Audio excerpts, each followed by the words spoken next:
We're going to cover three big issues that Wayne's been burrowing into. Just an amazing investigative journalist. So honored to have him part of our team. Before I do that, I want to thank a few of the sponsors that have made this hour possible. One of them is a Cola Blue. Did you know you could be drinking fresh, clean drinking water made right from the air you breathe? Now, this isn't something out of a science fiction book. Our sponsor, a Cola Blue, with their Cola Blue 28 and their brand new Cola Blue 30 machines, will allow you to do just that. It's easy to use, and it will make up to 7.5 gallons of water per day right out of the air you breathe. The water, once generated, passes through 7 in the Cola Blue 28 or 12 in the Cola Blue 30 stage filtered process, including reverse osmosis, carbon filtration techniques, ensuring that you know exactly what you're drinking, no chemicals, pollutants, or fluoride we spend so much time talking about on the show. Get your very own source of unlimited renewable drinking water for you and your family today by visiting them on the web at colablue.com or by clicking on the banner at Infowars.com or give them a call at 800-691-6043. That's at colablue.com or 800-691-6043. Take action today. The purest, cleanest, best water you can get, period. Also, I want to tell you about eFoodsDirect.com, the longest continually operating storable foods company in the nation. They don't sell you ancient 10-year-old crud. It's all packed on a weekly basis, huge prepared food lines or raw food lines. They are organic, non-GMO, non-hybrid, incredible deals, and so much more. Check out their new and improved. It was already great, but now it's just amazing. With all the videos and audios and materials at eFoodsDirect.com. Again, that's the letter E, foodsdirect.com. You'll never stand in a bread line if you own your own bread. eFoodsDirect.com, 800-409-5633, 800-409-5633. Also great for camping and things like that, eFoodsDirect.com. And don't forget our guest, Wayne Madsen. A lot of stuff on his site is free, and he is a pundit on international television, writes for major publications, but a lot of incredibly amazing information is available for subscribers at WayneMadsenReport.com. Okay, Wayne, let's get into Obama and his records. Now, almost a year into his administration, we're 2 years into people trying to get him. No president's college records, business records, the first jobs he had. This is treated as a matter of national security. And we know he's connected into BIA, which was a known CIA front. Let's talk about Barack Obama. Well, we have to go back in time to 1981 when Barack Obama was known as Barry Soetoro. His mother, Ann Dunham, had remarried an Indonesian man, and they had moved to Jakarta.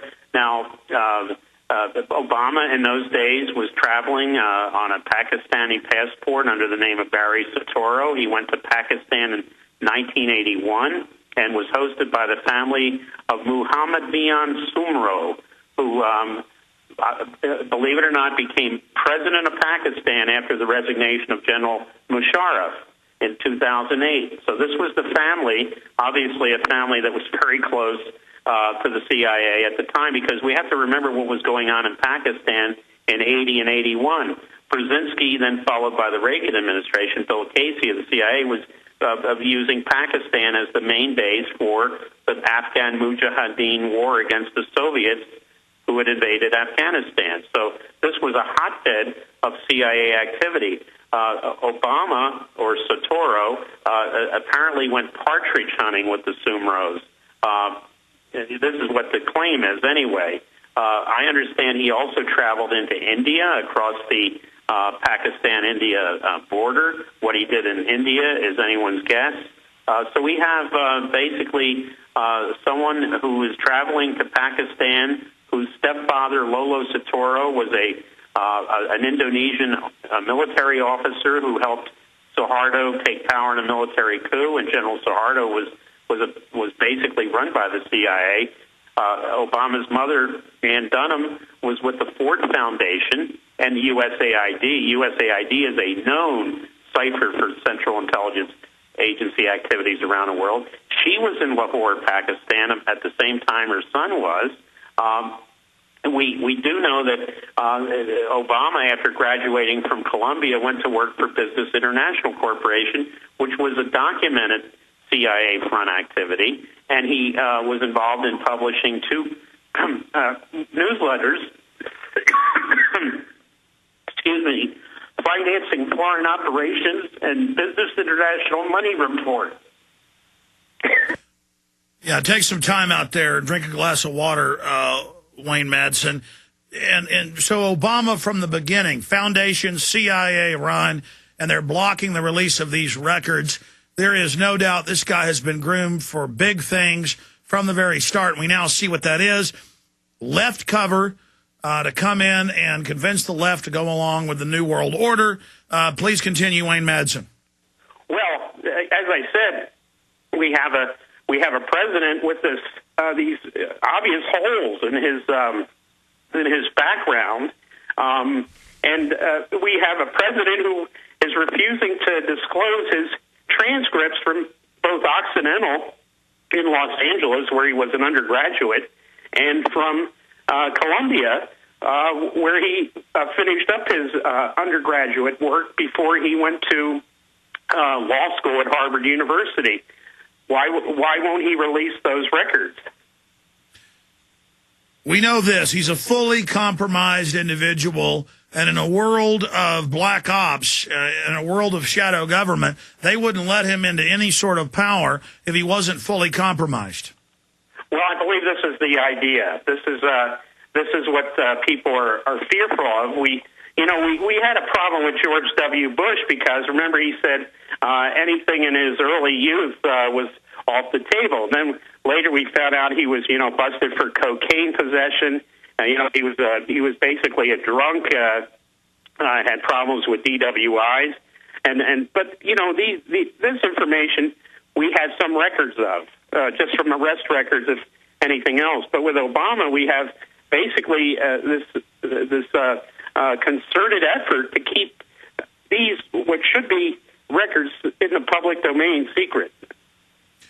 And anytime the system wants to torpedo Obama, if he ever gets out of line, they've got this mausoleum full of skeletons to bring him to his knees. Shifting gears to false flag terror with the underwear bomber, new developments there with your intel sources, and expanding on that as well. The false flag event you were telling me during the break, and I've also seen this in the news, the residue of the bombing of the CIA command base, having the residue of Pakistani ISI.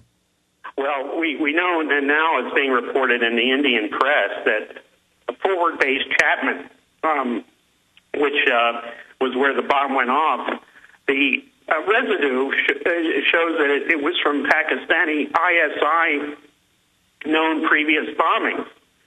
So nothing happens with the ISI without the CIA knowing about it. So why would that be done? Kind of like a Pentagon attack or a Fort Hood event to get the military all riled up and in support of retaliatory and expanding events, military sorties into Pakistan?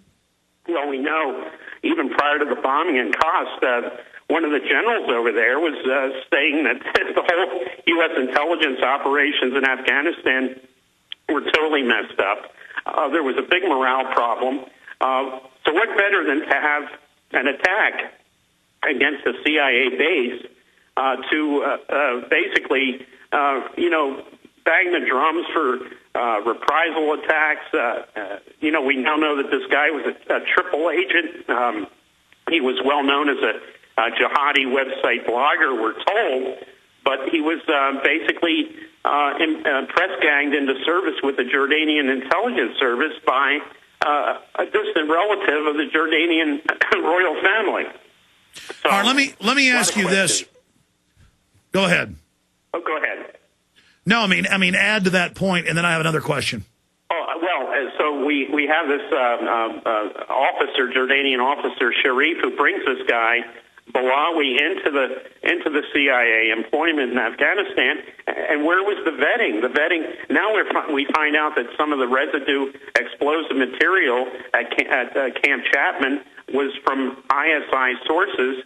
Was this the CIA sacrificing some of its own agents to push a political agenda, which would make it yet another one of these false flag attacks? Well, we know the MO of these people always shows this. Going back to Blackwater, going back to the White House trying to persecute reporters and their sources, what you said literally 5 years ago, what Tarpley said, what many others said 5-6 years ago, has now been confirmed that Blackwater was running hit teams. They say they were themselves. They would, just a few years ago, they threatened to sue you if you said that. Now they're just out in the open admitting they're running hit teams all over the world. All this corruption coming out of Blackwater. Blackwater's set to get a $1 billion contract. Obama is fully embracing them.